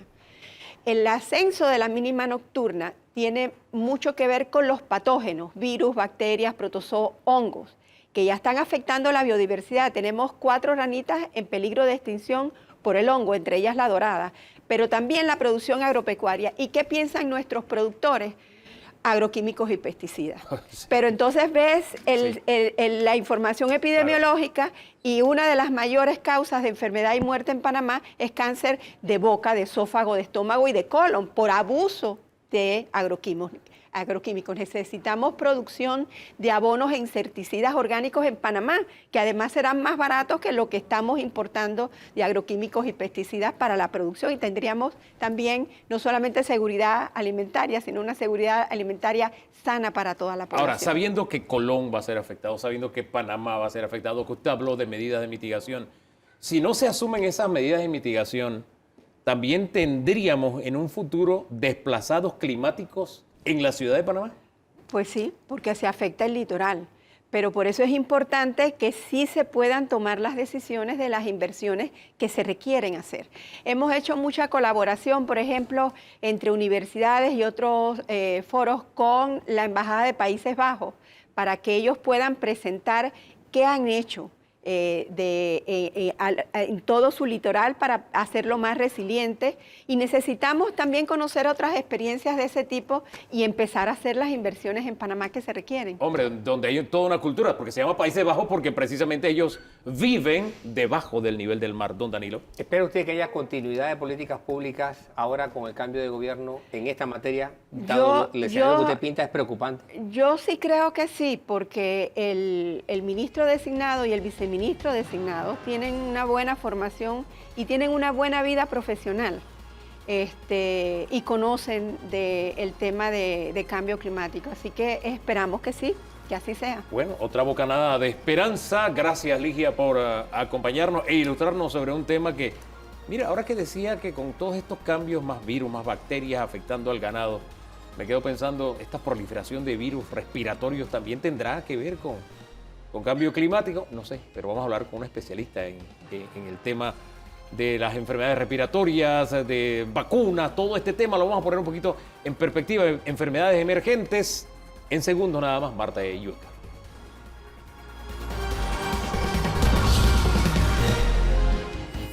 Llegada de las vacunas este año. Sí, la doctora Marta Illueca nos acompaña. Mire, cuando hablamos de temas de vacunación, de ciencia, de enfermedades emergentes, de todo esto, tratamos de hacerlo con mucha... nos tomamos el detalle de tener a los especialistas. Y la doctora no me deja mentir, nosotros estamos siguiéndole los pasos. Y a cada rato le escribo, doctora, ¿cuándo está por Panamá? Y literalmente se acaba de bajar del avión y está aquí con nosotros este domingo. Doctora, muy buen día y bienvenida. Muy buenos días, ¿cómo están? Y gracias por aceptar la invitación. Con mucho gusto. Doctora, cerramos en el capítulo anterior, en el segmento anterior, hablando sobre esta zoonosis, producto del cambio climático. Y uno dice, oye, ahora más virus, más enfermedades respiratorias, qué sé yo. ¿Hay una relación entre lo uno y lo otro, doctora? Sí, es una excelente pregunta y primeramente gracias por la invitación y es un gusto estar nuevamente con todos ustedes. A la naturaleza no le gusta el desorden, parece mentira. Entonces, cambio climático, definitivamente. Industrialización. Cuando invadimos el hábitat natural, estamos violando un equilibrio natural que existe. Y ese equilibrio no solamente es de las plantas, también de los animales y de los microbios. Entonces, por ahí pues está ese detalle de la zoonosis, que son estas infecciones que circulan entre vertebrados, animales vertebrados, y que de vez en cuando, que es lo que tememos, hacen un salto al ser humano. Entonces, pues la que está ahora mismo de moda, aunque gracias a Dios son poquísimos casos, es la gripe aviar. Sí, en México se detectó una variante, la primera en casos humanos a propósito, sí, esta semana. Sí, para poner eso en contexto, ¿no? Sí. En Estados Unidos, vamos a comenzar un poquito de historia, ¿no? En el año 2020 se empieza pues a detectar esta gripe aviar en el área de Eurasia, en Europa y Asia. Y hacia los finales de 2021 ya se empieza pues a detectar, ¿no? en los medios animales en Estados Unidos, en las fincas, ¿no? Entonces, pues, más que todo en aves, pero en realidad, más que una zoonosis localizada, es una panzoonosis. Una panzoonosis. Panzoonosis. ¿De qué hablamos? ¿Qué es panzoonosis? Muchos tipos de animales, Ajá. más de una especie. Entonces tienes a las aves, por supuesto, ya tenemos al ganado, pero zorrillos, zarigüeyas, incluso osos polares en el Ártico, focas en la Antártica, vertebrados se ha visto, ¿no? Pero pues lo que nos interesa ahora mismo es que en Estados Unidos ha habido 3 casos, han sido leves, ¿no? 1 en Texas, 2 en Michigan, en 3 fincas diferentes. Por lo pronto no es tema de preocupación en Panamá, por decirlo de alguna forma. No, el único tema de preocupación en Panamá es mantener la vigilancia epidemiológica porque en Panamá hay ganadería. Claro. Y los casos que se han visto se han contaminado en teoría de ganado, ¿no? Y generalmente manipulación de leche contaminada de vacas, ¿no? De secreciones de vacas, de respirar una vaca que está soltando, ¿no? ¿Cómo estamos el virus. nosotros en vigilancia epidemiológica a propósito, doctora? Panamá siempre ha estado muy bien en medicina preventiva. La resistencia en Panamá es cuando no logramos que el público coopere. ¿no? Pero cuando tenemos estas campañas de vacunación en que el público se presenta y eso, entonces estamos caminándole por delante a las infecciones. Acá en Panamá hemos tenido un año bastante singular. Tristemente tenemos 19 defunciones ya por influenza. Hubo un retraso en el inicio de la vacunación porque, bueno, llegaron tarde las vacunas, triste y lamentablemente. Pero también había, en cierta forma, alguna reticencia. Cuando comenzaron, fíjese, cuando comenzó la gente a vacunarse, después que comenzaron a saber que había gente que se estaba muriendo. Sí. Volvemos a lo mismo, doctora, aunque sea una enfermedad recurrente, estacionaria. ¿Qué es lo que nos pasa? Sí, bueno, no queremos aprender. Ahora voy a hablar del conjunto de enfermedades respiratorias. Ver, ¿no? sí. Está, bueno, la influenza tipo A y la cuestión de la vacunación, pero al menos ya comenzó, tengo entendido que ya cogió como ritmo, por 1 millón de dosis sí, que ya se han cogió ritmo. dado, ya cogió ritmo. El problema con la influenza A realmente son los extremos de vida, sobre todo el adulto mayor, que puede tener un caso clínico severo, ¿no? Generalmente las personas sanas con su sistema inmune intacto y sobre todo si están vacunados tienen generalmente pues lo que es una gripe, un trancazo, que por lo general no necesita tratamiento, ¿no? Pero tengo entendido que en Panamá pues sí hay antivirales para combatirlo y si los síntomas son marcados pues se recomienda un tratamiento temprano, ¿no? Y si se han visto brotes, son periódicos porque van de la mano de la estación lluviosa y generalmente primero viene la gripe o la influenza y luego más adelante viene el virus respiratorio sincicial que más que todo preocupa cuando afecta a recién nacidos, a infantes, y luego pues ya se ve también en adultos, pero más que todo pues esa población del primer año de vida sobre todo, ¿no? Don Danilo. Sí, no tengo la estadística aquí, pero me preocupa el hecho de que escucho con bastante frecuencia afectaciones de vías respiratorias que terminan en neumonía. Sí. ¿Qué señal puede ser el indicador de que la neumonía está apareciendo cada vez como la causante de problemas de hospitalización y hasta de muerte? Sí, cómo no. Excelente pregunta, porque esa pregunta se afecta a todas las enfermedades respiratorias. Básicamente un catarro mal cuidado, una gripe mal cuidada. Excepto en las personas de alto riesgo, que nuevamente adultos mayores o personas con problemas de inmunidad o enfermedades crónicas del corazón y diabetes y ese tipo, una persona que tiene un cuadro moderado. ¿Qué es un cuadro moderado? Fiebres altas, están tumbados, tienen tos severa, no se han evaluado. La pulmonía hay que detectarla por examen físico, ¿no? Entonces es más bien una complicación de todas estas que estamos hablando.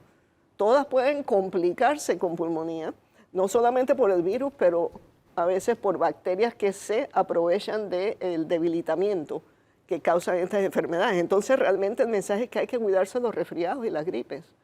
Hay que quedarse tranquilos un par de días, tomar muchos líquidos. Y si uno no se está reponiendo en 2 o 3 días, hay que ir al médico y evaluarse. Don Danilo.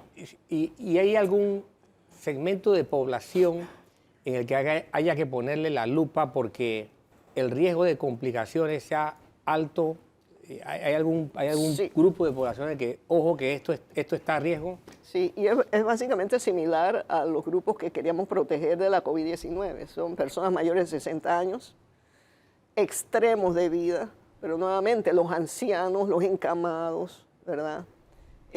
Personas con enfermedades crónicas de cuidado, cardíacas, riñón, cáncer, enfermedades del sistema inmune. Esas personas son las que son más vulnerables a tener todas las complicaciones e incluso hasta fallecer de una influenza complicada, ¿no? Ahora, a propósito de fallecer, hay algo que es casi una religión y es el movimiento antivacuna, no descansa.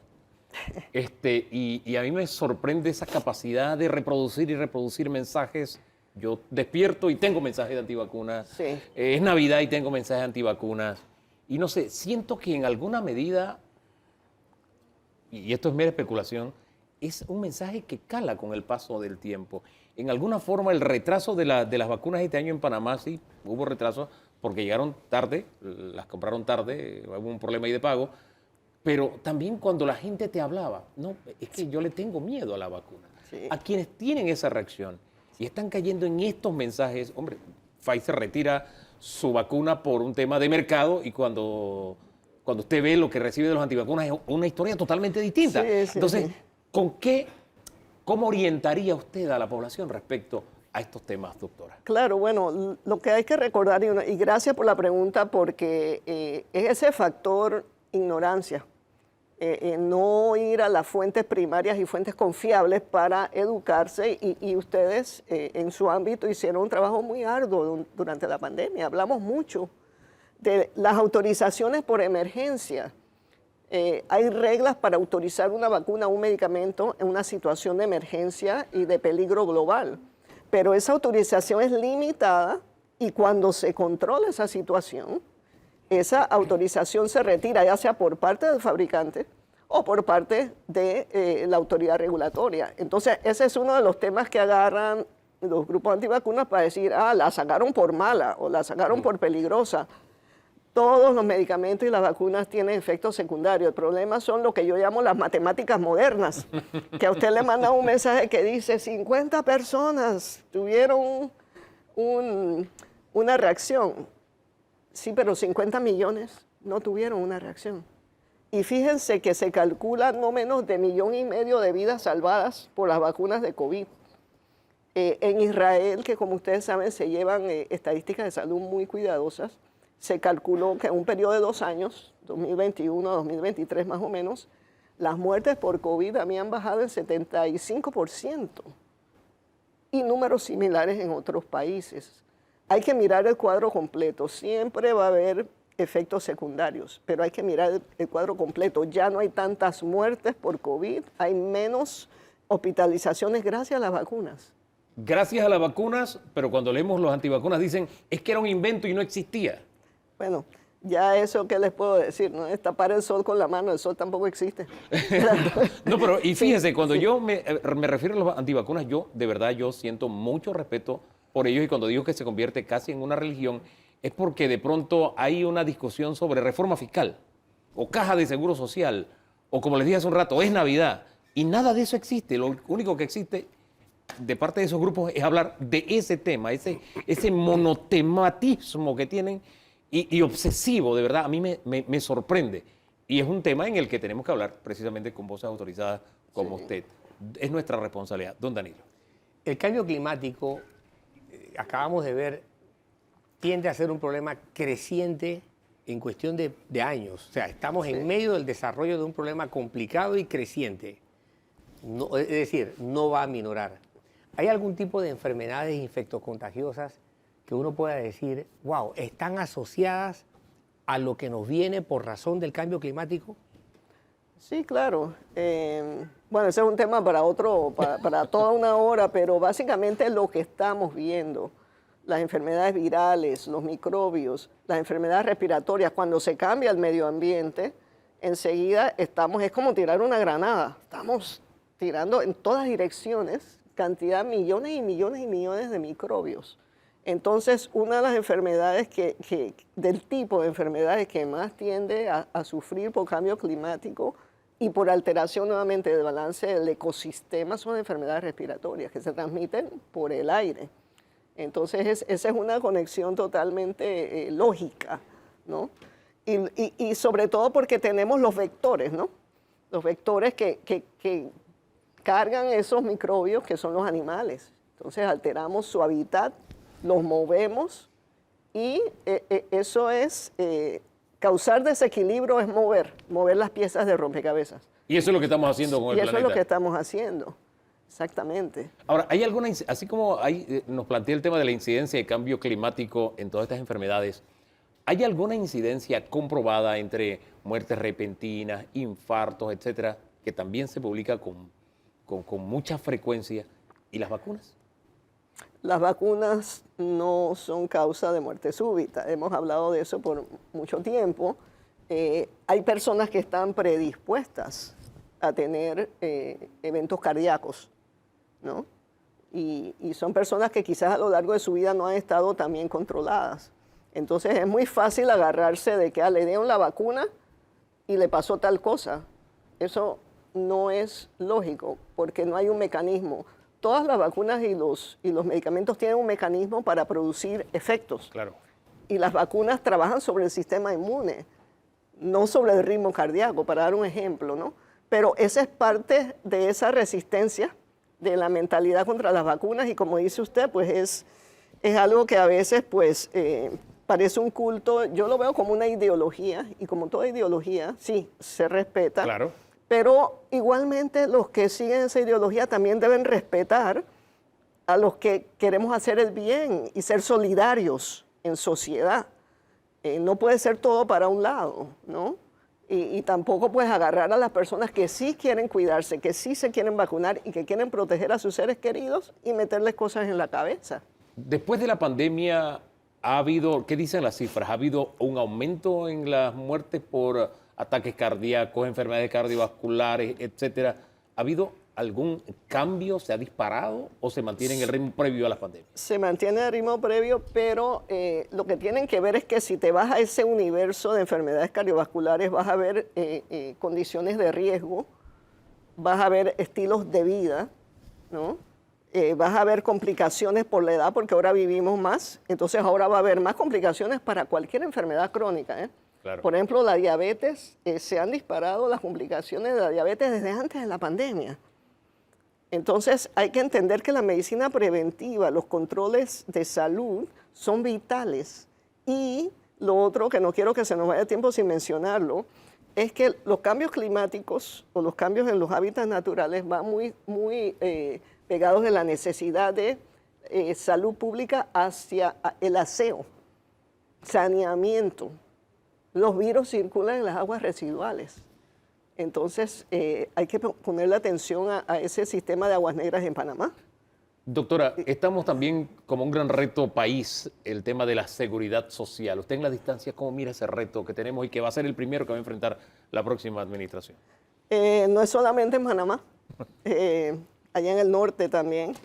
Eso lo que hay que hacer es no perderle la atención, prestarle atención, analizarlo, estudiarlo, ir ameliorando los desafíos que se hayan presentado hasta ahora. Eso es muy particular de la sociedad donde eso se vea. Pero es muy importante también para el futuro de Panamá invertir en la ciencia. O sea, la ciencia ha sufrido bajas en el apoyo que se le ha dado en los últimos años. Y es muy importante, nuestra Facultad de Medicina principal también hay que prestarle atención a sus instalaciones para que estemos a la altura. No, pues la medicina en Panamá es excelente, pero necesitamos una infraestructura moderna también a la par del resto del mundo. Una de las metas del doctor Ortega Barría, a propósito que va a seguir en el cargo Senacid, dijo que él aspira a que el 1% del PIB se destina a investigación, se destina a ciencia. Sí, los presupuestos, tengo entendido que habían bajado en años anteriores. Es importante apoyar esos desarrollos, apoyar a nuestros investigadores jóvenes desde temprano. Nosotros siempre nos hemos enfocado la medicina en Panamá en la parte clínica. Tenemos que meterle también a la parte de investigación, porque tenemos una población aquí que es una mina de información científica para el resto del mundo. Don Danilo. Sí, ahora, desafortunadamente está muy relacionada la investigación científica, por lo menos en el ámbito de salud, con una especie de protocolo burocrático que no logra traspasar más allá el hecho de que haya más científicos e investigadores en el área de la salud. Me refiero al hecho de que se exige, por ejemplo, al término de la especialidad para quienes son residentes. Así es. Y ya. Es más, de repente es visto como, ay, tengo que hacer, compensar, tengo que hacer ese trabajo para poder obtener la especialidad, la residencia y cumplir con ese protocolo. Así es. Que no se ha visto, ¿qué hay que hacer para que no sea visto como un castigo, como un pesar, y sí como un ámbito de desarrollo y de realización profesional y personal de los científicos? Exactamente, bueno, ese sería un plan magnífico para el futuro médico y clínico de Panamá y científico. Es tener opciones de carrera, opciones de especialidad, opciones de carreras de investigación, ¿no? La mayoría de nuestros médicos tienen, como dice usted, que trabajar clínicamente horas que no queda tiempo para la investigación. Entonces, tenemos que ver cómo se puede ir ajustando ese plan de estudios y ese plan de desarrollo especialístico. Son parte de los retos que tenemos como país, doctora. Gracias, siempre orientador, y gracias por ese honor que le concede este espacio de visitarnos. Con mucho gusto. Sí, en el próximo viaje que venga, de nuevo la volvemos a atrapar. Gracias por esa disposición, ustedes también por la sintonía. El próximo domingo tenemos una cita, el programa completo a las 3 en Eco TV y disponible en nuestras plataformas. En lo que queda de este fin de semana, nos seguimos esforzando para regalarnos el mejor fin de semana de nuestras vidas. ¿Le parece? Bendiciones.